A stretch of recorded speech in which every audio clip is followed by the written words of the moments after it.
Bonjour à tous. Je voudrais parler de la pandémie du Covid en 2019, de la crise qu'elle draine avec elle et de tous les changements qui, qui la suivent également. Avant d'aborder proprement cette situation, je pense qu'on doit faire une petite rétrospective vers l'arrière. Et c'est quoi? C'est-à-dire se poser la question de savoir comment l'Europe a fait pour s'imposer en tant que puissance dans les années antérieures. Comment le Japon, les États-Unis, l'Allemagne et toutes ces puissances ont fait pour être des puissances, ont fait pour s'imposer en tant que puissance, l'URSS et puis tout ça. Il y a forcément euh, un point de déclenchement. Il y a forcément quelque chose qui a déclenché. Ça peut être la crise économique, ça peut être une guerre, l'une des deux guerres mondiales, ça peut être une épidémie, ça peut être n'importe quoi, mais à partir d'un point quelconque, à partir d'une situation quelconque qui n'a pas fait plaisir à toute l'humanité, euh, il y a forcément des gens qui ont saisi cette opportunité, qui ont saisi ce mal pour le transformer en bien. Voilà, donc pour nous qui n'avions pas assisté à des situations aussi dramatiques que ça, genre Première Guerre mondiale, Deuxième Guerre mondiale, et puis tout ça, je pense que pour nous, actuellement, euh, cette jeunesse actuelle, le Covid, au-delà d'une pandémie, parce que nous avons connu la pandémie du sida, nous avons connu autant de maladies Ebola, et puis tout ça, mais le Covid, vraiment, la vitesse avec laquelle elle évolue, et les gens qu'elle décime, et les milliards de personnes, plus de trois quarts de la population mondiale aller en confinement et puis tout ça, franchement, c'est une situation un peu nouvelle pour nous et je pense que je dirais, comme tout le monde, que le Covid-19, pour les religieux par exemple, ils diront que c'est la main de Dieu qui est venue nous frapper pour tout ce que nous faisons de mal sur cette terre. Mais bon, pour d'autres personnes, les illuminés, ils verront comme ils pourront voir. Même si certaines parlent d'une théorie de conspiration et tout ce qui va avec. Je pense que c'est un mal qui a frappé le monde, c'est un mal qui a frappé l'humanité. Et particulièrement, je voudrais parler de notre continent, l'Afrique. Voilà, le Covid-19 est venu, ça a frappé le monde entier.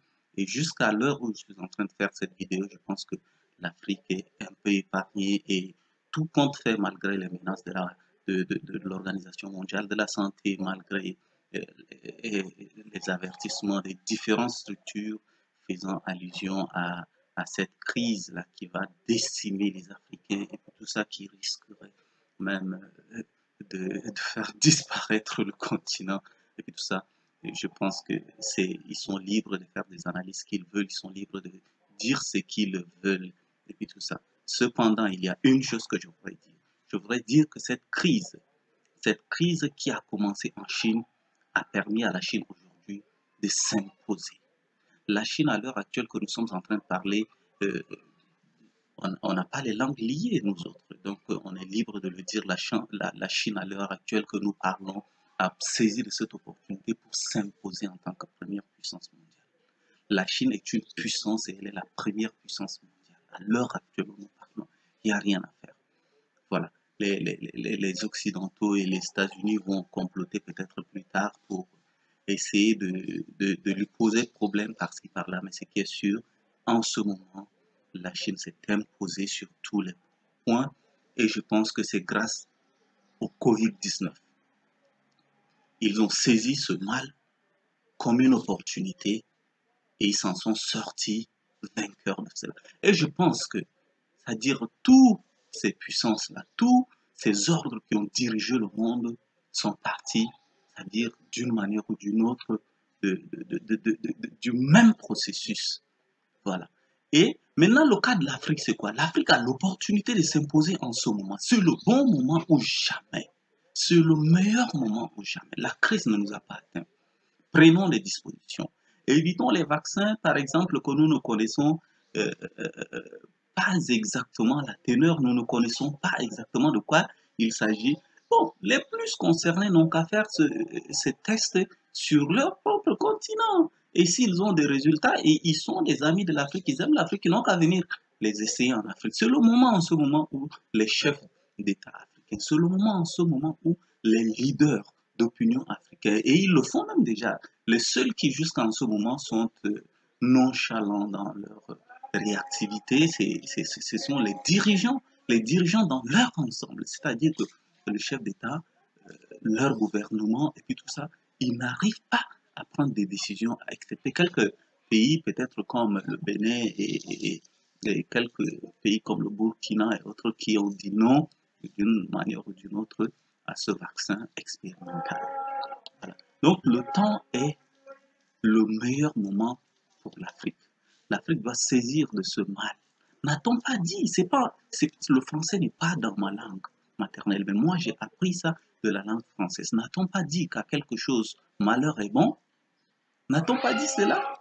C'est pas moi qui l'ai dit, non, mais je l'ai appris. On dit qu'à quelque chose, malheur est bon. Aujourd'hui, il y a un malheur qui frappe l'humanité. Et je pense que ces malheurs doivent servir les Africains pour revoir, renégocier leur alliance, revoir leur partenariat, de revoir de façon globale comment fonctionner, avec qui fonctionner, de revoir tout leur système, jusqu'au système monétaire. Oui, jusqu'au système monétaire, l'Afrique doit revoir dans la généralité tout son processus et revoir même avec qui il faut faire des alliances. C'est le moment où jamais. Aujourd'hui, l'Europe est lui aussi un peu affaiblie, les États-Unis sont affaiblis. Tout le monde se préoccupe en ce moment du Covid-19, de leur plan de relance de la crise et puis tout ce qui va avec. Maintenant, c'est-à-dire l'Afrique, pendant que nous, on n'est pas encore trop touchés par cette pandémie, pendant que les gens veulent nous voir mourir, ils prédisent des choses. C'est vrai que nos hôpitaux ne sont pas bons, ne sont pas bons. Certainement qu'on n'a pas les moyens nécessaires pour maîtriser cette maladie. Mais franchement, je pense que d'une manière ou d'une autre, que vous soyez religieux ou pas religieux, il y a un Dieu. Que vous soyez religieux ou pas religieux, certainement que vous croyez en quelque chose. Voilà, que ce soit la nature elle-même, que ce soit quoi, la nature, elle existe et elle essaie de créer des équilibres. Et cet équilibre-là, je pense que est en train de s'imposer en ce moment.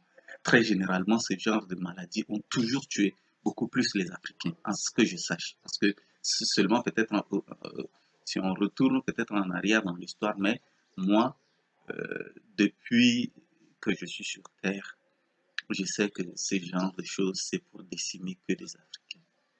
Les autres arrivent à trouver les médicaments, les autres s'en sortent. Je ne sais pas comment ils réussissent à s'en sortir, mais ils s'en sortent quand même. Et pourtant, cette fois-ci, la situation est jusqu'à aujourd'hui à l'envers. Et je pense que l'Afrique devrait saisir cette même opportunité que les autres en saisissent pour se relancer. C'est le moment de la relance. J'adresse ceci à tous les chefs d'État africains, j'adresse ceci à tous les dirigeants de l'Afrique, j'adresse ceci à tous les activistes, les cyberactivistes, j'adresse ce message à tous ceux qui aiment l'Afrique, aux amis de l'Afrique, aux vrais amis de l'Afrique, je vous adresse ce message. Je vous dis ceci, que le temps est à de nouvelles alliances, le temps est à la révolution, le temps est au changement. Soyons responsables. Soyons responsables de cette partie de l'histoire que nous allons écrire à partir de cette année 2020. Cette année que nous avons appelée année 20 sur 20. Cette année-là est en train de nous donner des messages. Cette année est en train de nous dire de nous prendre. Cette année est en train de nous dire qu'il est temps. Il est temps. Refusons ce qui ne nous arrange pas. Refusons ce qui ne nous arrange pas. Que les chefs d'État africains sachent qu'aujourd'hui, c'est-à-dire avec Internet, on est au même diapason que les Occidentaux, les Américains et tout. Avec ce même outil, on arrive à s'exprimer. Même quand ils essaient de bloquer Internet, on arrive à s'exprimer.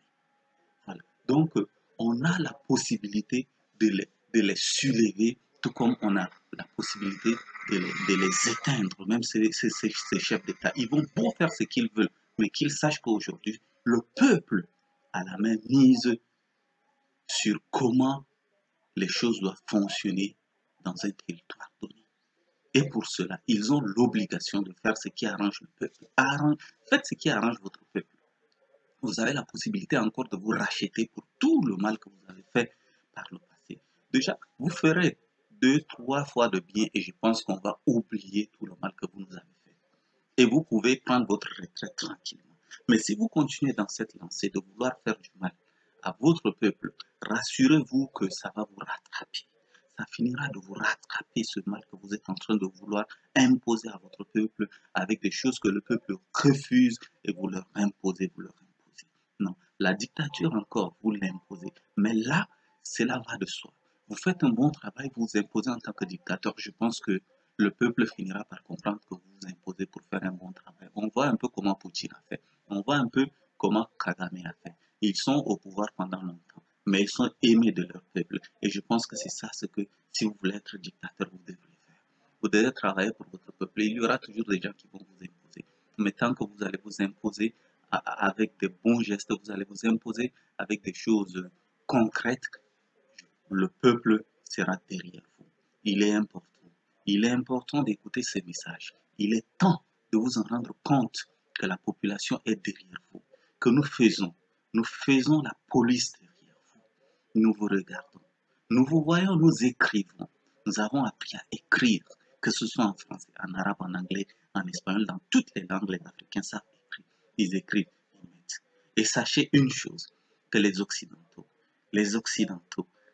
tous ceux-là qui vous imposent ces choses-là pour leur intérêt à eux, et pendant que eux, ils mangent ce qui est bon, vous léchez les assiettes. Sachez que ceux-là vont vous lâcher au dernier. Ils vont vous lâcher. Et c'est pas à moi de vous le dire. L'histoire l'a toujours démontré.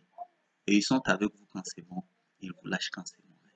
Pourtant, votre peuple peut être avec vous tout le temps qu'il faudra. Et votre peuple peut vous pardonner de beaucoup de vos erreurs. Mais les autres, c'est une histoire d'affaires, c'est une histoire de business. Il n'y a rien de sentimental là-dedans. Et quand vous ne les arrangez pas, je pense qu'ils sont capables de vous éliminer. Ils sont capables de vous éliminer. Il est grand temps. Il est grand temps. L'ordre mondial a changé. Je pense que les règles du jeu ont changé. Les règles du jeu sont en train d'être redessinées. Les cartes sont redistribuées. Les cartes sont redistribuées. Et je pense que chacun a sa carte à la main. L'Afrique a sa carte à la main. Si nous ne pouvons pas créer les États-Unis d'Afrique, nous devrons au moins avoir une alliance forte. Il y a 2, 3 chefs d'État africains qui nuisent à cette démarche. Et on les connaît. On les connaît. On voit de façon très claire, on voit Macky Sall, on voit, euh, on voit le président ivoirien et quelques chefs d'État, les deux là, et ils n'ont jamais caché, c'est-à-dire leur position. Ouattara et Macky Sall ne se sont jamais cachés le visage. Donc ils ont toujours dit qu'ils préfèrent être avec la France, avec la France, avec l'Occident, FMI, Banque mondiale, etc. Mais je pense que beaucoup d'autres chefs d'État ont essayé de se positionner, bien que à un certain moment, ils essayent de reconsidérer leur position et tout ça. Mais tout ça, je pense qu'on comprend qu'ils ont envie de faire quelque chose, mais que ils n'ont pas le choix, ils sont forcés. Sachez que vous avez le choix. Vous avez le choix, vous avez la possibilité de revoir votre position. Vous avez la possibilité de vous repositionner encore. Et vous avez votre carte en main. Jouez la carte, jouez la bonne carte, jouez la carte qui conviendrait à vos administrés. Jouez la carte qui conviendra à ceux-là qui vous ont choisi pour que vous soyez à cette place-là. Même si vous êtes imposé, sachez que c'est ceux-là que vous gouvernez. Et vous pouvez changer la donne, vous pouvez changer, c'est-à-dire la conception qu'ils ont de vous. Vous avez la possibilité de faire ça. Et je pense que je suis venu passer ce message. J'en suis persuadé que ce message ne va pas rester que sur Internet. Ce message fera le tour. Abonnez-vous à la page, non, je n'ai pas très habitude. Je n'ai pas trop cette habitude de demander aux gens, non. Mais tout ce que je voudrais que vous essayiez de partager le message, que ce soit cette vidéo, vous la partagez, ou si vous voulez vous essayez de recontextualiser cette vidéo à votre manière et de passer le message que le temps est le temps de l'Afrique. Cette année est l'année du changement. Cette année est l'année que nous attendions depuis très longtemps. Et je pense que nous devions saisir l'opportunité. L'Occident, les États-Unis, la Chine, toutes les grandes puissances se sont servies de l'opportunisme. Ils ont été des opportunistes. Et je pense, moi, en tant qu'entrepreneur, en tant que un responsable d'une association, je suis à l'éveil, je suis éveillé et je pense que tout ce qui parvient à réussir, c'est l'opportunité, c'est les bonnes alliances, c'est être au bon endroit au bon moment. Et je pense qu'en ce moment, nous sommes au bon endroit, nous sommes au bon moment. Maintenant, c'est à nous de faire le choix, c'est à nous de savoir ce que nous voulons. Et ça, je parle du continent africain. Vive les États-Unis d'Afrique, vive l'Union africaine, vive l'Afrique et vive le Tchad.